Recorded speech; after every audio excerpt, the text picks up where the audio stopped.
맛있게 먹었어요? 오늘 점심 뭐 나왔지? 맞아, 제육볶음, 미역국. 다들 맛있게 먹었어? 얘들아, 점심 먹고 수업 들으려니까 되게 힘들죠? 벌써 약간 졸린 것 같은 친구도 보여요. 뒤에 건우 선생님 보고 있습니다. 선생님도 생각해보면 중고등학교 때 점심 먹고 수업 듣는 5교시가 제일 힘들었던 것 같아요. 되게 졸리기도 하고 배불러서 앉아있기도 힘들고, 그래서 여러분들이 오늘 얼마나 힘든지를 알고 있기 때문에 대답을 잘해준다면, 또 수업을 잘 들어준다면 오늘 5분 정도 일찍 끝내도록 하겠습니다. 오늘은 심폐소생술에 대해서 배울 거고요. 오늘 수업 나가기 전에 우리 저번 주는 어떤 거 배웠지? 우리 뭐에 대해서 배웠지? 지훈이. 맞아, 우리 척추측만증에 대해서 배웠어요. 그때 선생님이 어떻게 앉으라고 했지? 지금 시훈이처럼 이렇게 앉으라고 했나? 이렇게 앉으면 우리 거북목 된다고 했어요. 그럼 어떻게 앉아야 되지? 지금 다들 자세를 고쳐앉고 있는데 딱 수화처럼 이렇게 일직선이 되도록 앉는 게, 또 등받이에 붙여서 앉는 게 되게 중요하다고 했어요. 특히 여러분들은 성장기이기 때문에 올바른 자세를 유지하는 게 중요하다고 했어요. 그래서 오늘 수업 동안 누가 자세가 제일 좋은지를 한번 관찰했다가 선생님이 그 한 명에게는 마이크를 주도록 하겠습니다. 이제 오늘 수업 한번 나가볼게요. 오늘은 심폐소생술입니다. 먼저 심폐소생술, 선생님 저 옛날에 한번 배워봤던 것 같아요. 손 한번 들어볼까? 민지도 들었고, 유나도 들었고, 정은이도 들었고, 꽤 많은 친구들이 들은 것 같아요. 맞아요. 여러분들이 기억은 못하지만 아마 초등학교 때 이 심폐소생술에 관해서 한 번쯤은 교육을 받아봤을 거예요. 그럼 선생님, 저 이거 심폐소생술 모형에다가 직접 해본 적 있어요. 은우 직접 해봤어요? 수연이도 직접 해봤고, 많지는 않지만 그래도 직접 해본 친구들이 좀 많네요. 그러면 오늘 심폐소생술에 대해서 이제 배울 건데, 선생님 저는 잘 모르겠어요 하는 친구들은 좀 더 주의 깊게 들어보면 좋겠죠. 먼저 배우기 전에 선생님 뉴스 사례를 하나 소개할게요. 우리가 시간 관계상 영상을 보진 못하지만 이건 이제 길 가다가 50대 아저씨가 쓰러졌고, 그거를 이제 여고생 3명이 구한 사례예요. 이 여고생은 여러분들보다 3살밖에 많지 않습니다. 18살이에요. 그런데도 불구하고 길 가다 쓰러진 상황을 보고 심폐소생술을 구한 사건입니다. 그러니까 다시 말하면 여러분들도 이 학생들처럼 길 가다가 쓰러진 사람을 구할 수 있다는 뜻이에요. 그러면 오늘의 목차. 오늘은 3단원 안전과 응급처치에서 두 번째 심폐소생술과 심장충격기에 대해서 배울 거고, 교과서는 160쪽입니다. 다들 160쪽 떴어요? 그럼 오늘 수업의 내용에 대해서 잠깐 설명해주면, 오늘 심폐소생술이 뭔지에 대해서 배울 거예요. 그리고 그걸 왜 우리가 해야 되는지, 그 중요성에 대해서 배울 거고요. 그럼 심폐소생술을 도대체 어떻게 하는 건지에 대해서도 배우도록 하겠습니다. 그리고 오늘은 자동심장충격기 사용 방법이라던가 이런 것들은 우리가 다음 시간에 배울게요. 그리고 마지막으로 오늘 수업 내용 복습에 대해서 이제 퀴즈를 낼 건데, 선생님이 강조하는 것들을 잘 기억을 했다가 맞추는 친구에게는 마이크를 주도록 하겠습니다. 학습 목표 한번 읽어볼게요. 첫 번째, 심폐소생술의 중요성에 대해서 말할 수 있다. 우리 이 수업을 들으면 왜 심폐소생술을 해야 되는지를 말할 수 있습니다. 그럼 두 번째, 심폐소생술의 순서에 대해서 말할 수 있다. 맞아요. 순서에 대해서 우리는 정확히 알고 있고요. 세 번째, 정확한 가슴 압박을 맞아요. 수행할 수 있다. 우리가 오늘 실습을 하는 건 아니기 때문에 직접 수행할 수는 없지만 오늘 수업을 들으면, 우리가 2학기 때 실습을 만약에 하게 되면 그때는 정확하게 수행할 수 있겠죠. 그럼 먼저 심폐소생술이란 무엇인지에 대해서부터 배워볼게요. 심폐소생술에서 심이 뭘까? 동은이. 맞아, 심장이야. 그럼 폐는? 우리가 숨 쉬는 이 폐를 말을 해요. 그럼 이건 좀 어려울 수 있어. 소생하다. 이게 무슨 뜻일까? 수학 한번 말해볼까? 맞아. 다시 살아나다. 이건 좀 어려울 수 있는데, 이 소생이라는 뜻은 죽었던 것이 다시 살아났다는 의미를 뜻해요. 그럼 심폐소생술이 종합하면 무슨 뜻이야? 심장마비나 사고를 인해서 이 심장과 폐의 기능이 멈췄던 거를 이제 이 심폐소생술이라는 응급처치를 통해 다시 살아나는 그것을 의미를 해요. 그래서 오늘은 어떻게 하면 이 응급처치를 할 수 있는지에 대해서 배울 거고요. 그 아래 이 생존사들은 우리가 심장 정지하는 환자를 발견을 했어. 그럼 심폐소생술을 하겠죠. 그리고 제세동기를 사용하고 병원에 가서 전문 소생술을 받습니다. 이러한 사이클로 치료가 이루어져요. 그럼 이제 두 번째, 도대체 이 심폐소생술은 왜 중요한가요? 누구는 이렇게 말할 수도 있어요.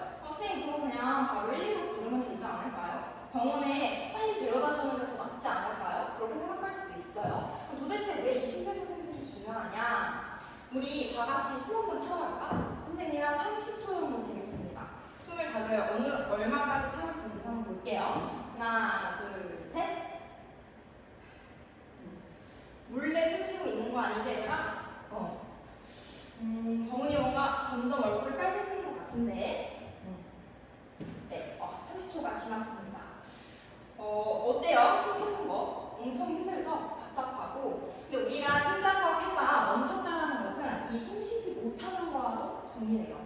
그러면 이렇게 숨 쉬지 못할 때 우리 몸에서 어떤 일이 일어나느냐? 특히 뇌에서는 이런 산소를 공급 못 받으면 이 뇌조직이 괴사하게 됩니다. 우리 뇌가 무슨 역할을 하죠? 동훈이. 맞아. 생각할 수 있게 하고요. 맞아요. 유나. 느낄 수도 있죠. 맞죠? 그리고 또 우리가 움직이는 것도 가능해요. 근데 이런 뇌조직이 손상을 받으면 우리가 장애를 입을 수 있습니다. 뭐 반쯤 못 움직일 수도 있고요. 언어장애가 올 수도 있고요. 심하면 사망까지 이룰 수 있어요. 근데 이러한 골든타임이 몇 분이다? 몇 분? 맞아. 4분. 4분이 지나가면 이러한 뇌조직이 손상이 받고요. 그렇게 심하면 사망까지 이룰 수 있다는 것이에요. 근데 우리가 119로 부르면 병원까지 우리가 4분 안에 갈 수 있어요? 4분 안에 구급대 오나요? 오는 경우도 있지만 그렇지 못하는 경우가 훨씬 많습니다. 그래서 우리가 119 구급대원이 오기 전에 병원에서 치료받기 전에 그 심통지원자를 발견한 즉시 4분 이내 심폐소생술을 하는 게 굉장히 중요하다는 거예요. 특히나 이런 심폐소생술을 하면 생존율이 2배 이상 증가하게 됩니다. 그러니까 왜 우리가 심폐소생술을 배워야 되고 왜 해야 되는지 이제 알겠죠? 그럼 이제 본론으로 들어가서 오늘 심폐소생술을 그럼 어떻게 해야 돼요, 선생님? 도대체? 그거 한번 배워보도록 하겠습니다. 제일 먼저 한번 읽어봅시다. 환자 안전과 환자 반응 확인. 맞아요. 제일 먼저 해야 되는 건 환자의 안전한가예요. 우리 막 옆에서 막 불이 활활 타가지고 잿더미가 쏟아지고 강물이 붕괴되는데 우리가 그 자리에서 심폐소생술을 할 수 없어요. 위험하기 때문에. 그래서 현장이 안전한지를 먼저 보고요. 그러고 나면 환자 반응이 있는지, 이 사람이 그냥 힘이 없어서 쓰러진 건지 의식을 잃은 건지 확인을 해야 되잖아요. 그래서 환자 반응을 확인합니다. 이때 어떻게 확인할까? 맞아요. 재훈이 어깨를 가볍게 두드리면서 확인을 해야 돼요. 제일 많이 하는 실수가 뭐냐면 사람이 쓰러졌어. 저기요, 괜찮으세요? 이렇게 흔들어서도 깨우고요. 막 설마 뺨을 때리는 사람은 없겠지만 얼굴을 치면서 일어나보세요 라고 하는 사람은 없겠죠? 근데 아무튼 그렇게 깨우면 되게 위험해요. 왜 위험하냐면 우리가 쓰러질 때 머리가 제일 무겁기 때문에 머리부터 쓰러집니다.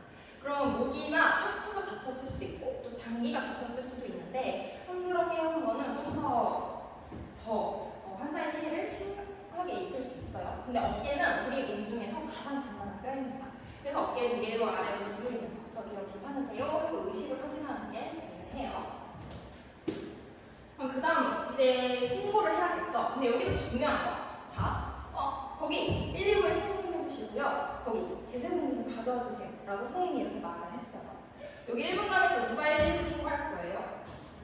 지금 서로를 쳐다보면서 눈치를 슬금슬금 보고 있습니다. 그럼 여기는 3분단은 누가 제세동이 가져와 줄 거예요? 나를 말했나?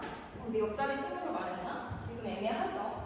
이처럼 우리가 현장에서 누가 119 좀 신고해주세요. 거기 119 좀 신고해주세요. 라고 하면은 사람들이 굉장히 당황스러운 상태이기 때문에 옆 사람이 먼저 하지 않았을까? 나를 의미하나? 이렇게 하면서 1분 1초가 지체될 수 있어요. 근데 우리한테는 시간이 되게 소중하거든요. 여기서 중요한 거. 자, 거기 안경 쓰고 체육복 입은 남학생 119에 신고해주시고요. 거기 후드티 입은 머리 긴 여학생 제재정리 좀 가져와주세요.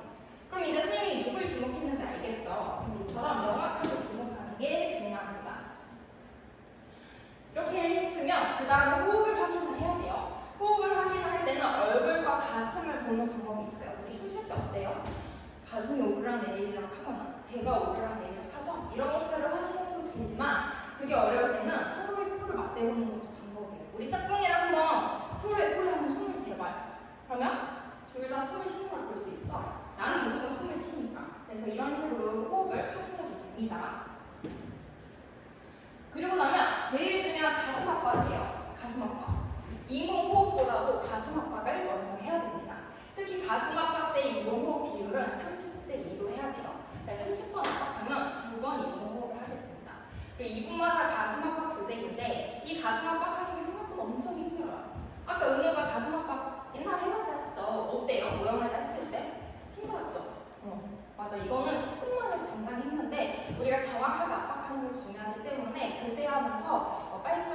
게 중요해요.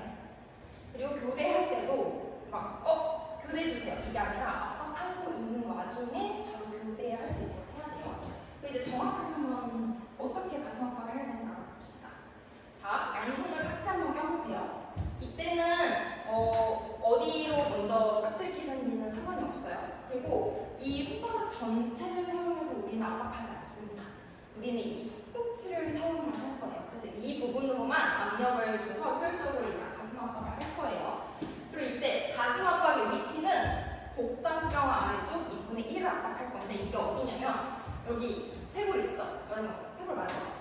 쇄골 있죠? 그리고 이 안에 보면 갈비뼈가 있습니다. 만져지죠? 이렇게 쓱 올라와요. 그럼 이 갈비뼈가 만나는 지점이 있어요. 그럼 이 쇄골이랑 이 갈비뼈가 만나는 이 지점까지 이만큼의 길이가 바로 복장뼈의 길이에요. 그럼 여기서 정중앙에서 아래쪽을 압박을 하면 됩니다. 그리고 제일 중요한 거, 팔꿈치는 수직으로 펴야 돼요. 가끔 가슴 압박을 하다 보면 환자가 누워있어. 그럼 이렇게 압박을 하는데 그럼 우리가 온전히 힘을 실어서 제대로 압박을 할 수가 없어요. 반드시 중요한 건 이 환자와 가슴 압박이 되는 게 수직이어야 돼요. 이런 식으로 압박을 하는 거는 좋지 않아요. 그래서 반드시 수직으로 팔꿈치를 사용해서, 이 손꿈치를 사용해서 압박을 해야 됩니다. 그럼 압박 깊이는 5cm. 그러니까 엄청나게 압박을 해야 되는 거예요. 그러다 보면 갈비뼈가 떨어지는 경우도 굉장히 많습니다. 그러니까 압박 속도는 분당 100에서 120회. 이게 어느 정도 속도냐면 하나, 둘, 셋, 넷, 다섯, 여섯, 일곱, 여덟, 아홉, 열 이 정도 속도예요. 그래서 생각보다 빠른 속도로 우리가 압박을 해야지 전신으로 피가 갈 수 있습니다. 그럼 이제 인공호흡을 할 건데요. 인공호흡할 때 가장 첫 번째 바로 호흡하는 게 아니라 기도를 개방해야 돼요. 이때는 이마를 짚어서 들어 올리고요. 턱을 위로 올려줘야 돼요. 그래야 기도가 확보가 되는데 이거를 느껴보려면 지금 이 상태에서 다들 침 한번 삼켜봐. 잘 넘어가죠? 근데 이렇게 하는 상태에서 침을 한번 삼켜봐. 이때는요 기도가 열린 상태이기 때문에 침이 잘 안 넘어가요. 그래서 확연히 다르게 느껴지죠. 그래서 우리가 반드시 기도를 개방을 하고 인공호흡을 해야 됩니다. 인공호흡은 하고 1초에 걸쳐서 인공호흡을 하고요. 할 때는 코를 막고 입에서 숨을 들어 넣어야 돼요. 그리고 가슴이 올라가는지도 눈으로 확인을 해야 됩니다. 이거는 엠브백이라고 우리가 병원에서 사용하는 건데요. 드라마에서 봤을 수도 있어요. 이걸 환자에게 대고 주머니를 짜면서 공기를 주기도 합니다. 그럼 여러분, 만약에 사람이 쓰러졌어. 모르는 사람이야. 근데 여러분 솔직하게 나 인공호흡 할 수 있어요. 선생님 저는 그래도 인공호흡 할 수 있어요. 한번 손 한번 들어보세요. 재훈이 인공호흡 할 수 있어요? 오. 선생님도 만약에 모르는 사람이 쓰러졌다고 하면 사실 인공호흡 하기는 되게 어려울 것 같아요. 그래서 이런 고민이 있을 수 있죠. 인공호흡 도저히 못할 것 같은데 그럼 내가 환자가 쓰러졌을 때 어떻게 해야 돼요? 라고 했을 때 우리 질병관리청에서 뭐라 했냐면 인공호흡을 못하더라도 흉부 압박만이라도 반드시 해줘라. 그것만으로도 큰 도움이 된다. 그래서 너무 걱정하지 말고 반드시 환자를 보면 우리가 가슴 압박부터 먼저 해야 된다는 걸 기억해 주세요. 그리고 나서 이제 제세동기는 우리가 다음 시간에 배울 겁니다. 우리가 다음 시간에는 제세동기 사용법에 대해서 배울 거고요. 우리가 교육용 제세동기가 있기 때문에 그걸 가져와서 한번 해볼 거예요. 그리고 전반적으로 다시 한번 심폐소생술이 어떤 사이클로 이루어지는지도 좀 복습하도록 하겠습니다. 오늘은 시간 관계상 일단 가슴 압박 어떻게 해야 되는지를 중점적으로 좀 두었어요. 이건 다음 시간에 배울 거고, 그러면 이제 마지막으로 우리가 퀴즈. 선생님이 몇 번 강조한 것들이 많았죠? 자, 퀴즈 하도록 하겠습니다. 첫 번째, 가슴 압박은 양손을 깍지 낀 자세에서 어디로 압박한다? 응찬이. 맞아. 손꿈치로 압박한다고 했어요. 반드시 여기로 힘을 실어서 압박을 해야 돼요. 그럼 두 번째, 팔꿈치는 펴은 상태로 어떤 방향으로 체중을 싣는다? 수직. 맞아. 수직으로 해야 돼요. 이제 수직으로 압박을 실어야 돼요. 그럼 가슴 압박의 깊이는 몇 cm다? 제약. 맞아. 5cm예요. 5cm. 그럼 가슴 압박은 분당 몇 회 속도로 압박한다? 유나. 맞아요. 100에서 120회. 그래서 우리가 정확하게 가슴 압박을 하는 게 중요하기 때문에 이 가슴 압박을 어떻게 해야 되는지를 기억하고 있는 게 중요합니다. 오늘 수업은 여기까지고요. 우리가 심폐소생술을 하는 것은 의료인만 할 수 있을 것 같지만 이걸 알고 있는 초등학생도 가능하고요. 중학생 여러분들도 가능합니다. 길 가다가 쓰러진 사람을 안 보는 게 제일 좋지만 혹시라도 그런 위급한 상황을 봤다면 우리가 달려가서 도와줄 수 있겠죠. 다음 시간에는 제세동기랑 더 자세히 어떤 사이클로 이루어지는지를 복습하도록 하겠습니다. 오늘 수업은 여기까지 마치도록 할게요. 다들 고생했어요. 그리고 아까 자세가 제일 좋았던 우리 수아가 수업 내내